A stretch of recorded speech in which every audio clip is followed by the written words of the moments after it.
இந்த காதல் பொல்லாதது, ஒரு காவல் இல்லாதது.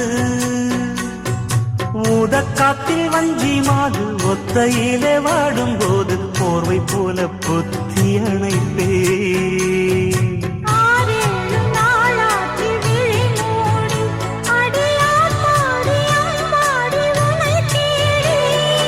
நீதானே மானி என் இளஞ்சோடி, உனை நீங்காது என்றும் என் உயிர் நாடி.